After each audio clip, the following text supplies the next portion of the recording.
چونکہ بشیر بلور صاحب سے میری ایسے تعلقات تھے جس طریقے سے ایک بھائی اور پھر بڑے بھائی کی طرح اس نے مجھے بڑی محبت بھی دی، شفقت بھی کی اور بہت کچھ ان سے سیکھا بھی۔ تو ان کے ہاں میرا آنا جانا بہت زیادہ تھا، اور ہارون بلور ابھی چھوٹا تھا، تو اس وقت سے ہم ایک دوسرے سے شناسا تھے۔ اور پھر جب میں پختون اسٹوڈنٹ فیڈریشن کا صوبائی صدر بنا تو اس وقت یہ ایڈورڈس کالج کے اسٹوڈنٹ تھے، کافی جوشیلے اور جذباتی تھے، اور اکثر بشیر بلور صاحب مجھے کہا کرتے تھے کہ میاں صاحب اس کو ذرا سمجھانا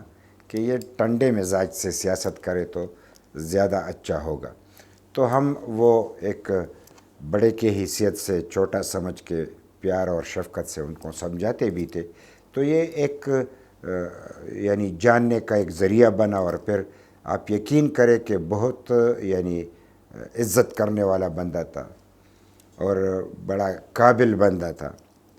اور بچپن سے ہی سیاست سے اس کو اتنی لگاؤ تھی کہ ہر وہ بڑی بات جو ملکی سطح پہ اور بین الاقوامی سطح پہ رونما ہوتی تو وہ آپ سے سوالات بھی کرتے تھے اور آپ سے پوچھا بھی کرتے تھے۔ تو اور پھر لوکل سطح پہ سیاست کو جاننا اور پھر لوگوں سے رابطہ رکھنا، یعنی وہ تو حاجی غلام محمد بلور صاحب کے گھر میں بھی آج بھی وہ سلسلہ جاری ہے، لیکن بشیر بلور صاحب نے بھی وہ سلسلہ جاری رکھا۔ تو ہارون بلور کو بہت تجربہ ہوا، اور پھر جب وہ اس نے عملی سیاست شروع کی اور پارٹی سیاست شروع کی، تو چونکہ ان کے والد صاحب سیاست میں تھے تو ہمارے ہاں ایک ایسی یعنی روایت ہے کہ بڑا ہو تو چھوٹا اس طریقے سے سامنے نہیں آتا، اور بڑے احترام سے یعنی رکھ رکھاؤ کرتا ہے، اور اس کو وہ یعنی لوگ یعنی ایک دوسرے درجے کی سطح پہ اس کو رکھتے ہیں۔ لیکن اس کے باوجود وہ اپنے باپ کے ساتھ رہا، پارٹی میں رہا،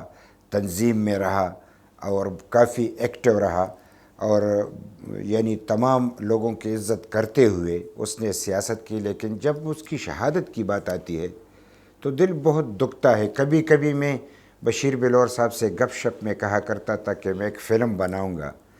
تو اس میں ہارون بلور کو ہیرو لوں گا، یعنی اس کو خدا نے ایک حسن دی تھی، جاہ و جلال بھی دیا تھا، اور پھر ہنسمکھ بھی تھے۔ اس کا یعنی چہرہ ایسا تھا کہ لوگ دیکھ کے فریش ہو جاتے تھے۔ تو ہم پیار سے اس کو یہ کہا کرتے تھے کہ میں فلم بناؤں گا تو تم مجھ سے پیسے لیے بغیر ہیرو کا کردار ادا کرو گے، اور ایک یعنی قربت کافی بڑھ گئی۔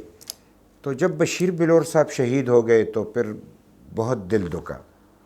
کہ اب ہارون کا ہوگا تو کیا ہوگا، اور چونکہ مجھے اس کا احساس تھا، چونکہ میرا اپنا بیٹا شہید ہوا اور اس حوالے سے وہ درد بھی مجھے اندازہ تھا۔ تو پھر جب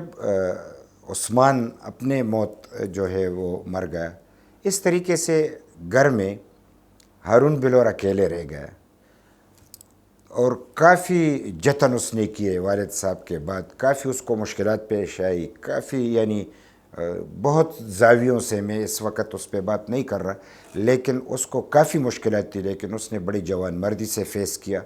اس نے کسی کو محسوس کرنے نہیں دیا، تمام لوگوں کو ڈیل بھی کیا، اور اپنے کاروبار کو یعنی شروع کرنے کے لیے یعنی اس نے بڑی محنت کی۔ لیکن جب اس کی شہادت ہوئی تو وہ امید بندے کا دم توڑ دیتا ہے کہ کاش ہارون بلور شہید نہ ہوتے۔ یعنی ہارون بلور کا شہید ہونا، پھر اس کی ماں جس نے اپنے شوہر کی شہادت دیکھی، پھر اپنے بیٹے کی موت دیکھی، پھر اپنے ہارون بلور جیسے بیٹے کی شہادت دیکھی، اس کی آنکھوں کی نظریں یعنی وہ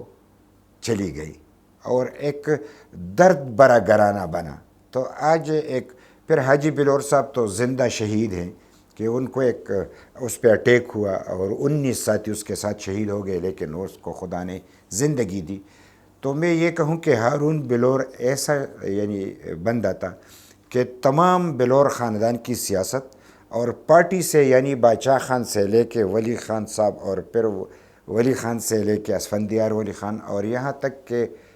ایمل خان ولی خان سے، ان کے قریب یعنی مراسم بھی تھی، ایک محبت بھی تھی، اور اس کا چلا جانا ایسا تھا کہ ایک اس کی اپنی خاندان میں کافی خلا پیدا ہو گئی اور ہماری پارٹی میں بھی کافی خلا پیدا ہو گئی۔ دانیال ابھی چھوٹا ہے، وہ کوشش کر رہا ہے، خدا کرے کہ وہ دھیمے انداز میں اپنے یعنی محنت کرے، چونکہ وہی وصیت اس کو آج میں اسی بنیاد پہ نصیحت سمجھے کہ جو بشیر بلور صاحب کہا کرتے کہ ہارون سے یہ بات کہنا، تو آج مجھے تو کوئی نہیں کہہ رہا، لیکن میرا ضمیر مجھے کہہ رہا ہے کہ دانیال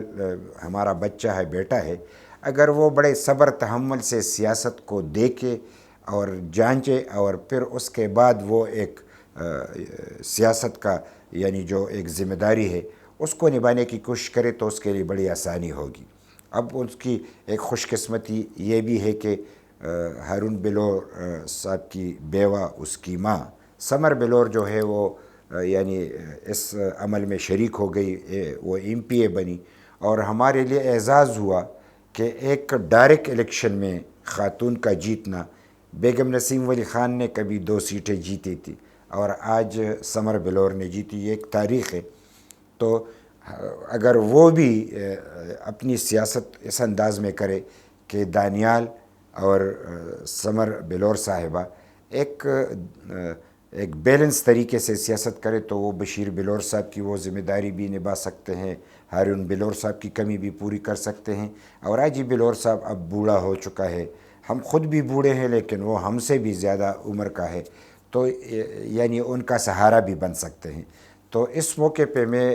ہارون بلور شہید کو اس کی شہادت کے حوالے سے اس کو سلام پیش کرتا ہوں، اس کی جوانی کی موت کو سلام پیش کرتا ہوں، اس کی تعلیم جو اس نے یعنی باہر جا کے یعنی تعلیم حاصل کی اور یہاں پہ اس نے چیمبر بھی کھولا، وکالت بھی شروع کی، لیکن پارٹی ایکٹیویٹیز کی وجہ سے وہ نہ کر سکا۔ تو میں یہی کہوں گا کہ وہ بالکل ہمارے نظریاتی ایک ہمارا بچہ تھا، ہمارا چھوٹا تھا، اور اگر آج بھی لوگ اس کی شہادت کے دن پہ اگر اس کی برسی ہم منانے جا رہے ہیں اور پہلی برسی ہے، تو ایک ایسا شہید کہ آپ یقین کریں کہ ہمارے الیکشن سے قبل ان کی شہادت ہوئی تو یہ ہمیں پیغام دیا گیا کہ آپ اگر لوگ نکلیں گے تو آپ کا انجام ہارون بلور جیسا ہوگا۔ لیکن جس طریقے سے بشیر بلور صاحب نے کہا کہ آپ کی گولیاں ختم ہو جائیں گی لیکن ہمارے سینے ختم نہیں ہوں گے، اسی طریقے سے ہارون بلور نے اپنی باپ کی وہ لاج رکھی اور میدان میں کھڑا رہا اور شہید ہوا۔ تو ہم بھی آج یہ عہد کرتے ہیں کہ باچا خان کی نظریات کے لیے، اس قوم کی حفاظت کے لیے، اپنے مسائل کے حل کے لیے اور اس مشن کو جاری رکھنے کے لیے اگر بشیر بلور صاحب جیسی یعنی اور ہارون بلور صاحب جیسی شہادت ہمیں نصیب ہو تو ہمیں خوشی ہوگی، لیکن نہ جھکیں گے، نہ ڈریں گے، حالات کا بھرپور مقابلہ کریں گے۔ یہی سلام پیش کرنا ہے ہارون بلور کو کہ باچا خان کے نظریات کو یعنی تام کے رکھیں اور اس قوم کی خدمت جاری رکھیں اور مرتے دم تک عدم تشدد کی سیاست کے ساتھ اپنی دھرتی کے آزادی اور مسائل کے حل کے لیے جدوجہد جاری رکھیں۔ بڑی مہربانی، خدا سب کو خوش رکھے۔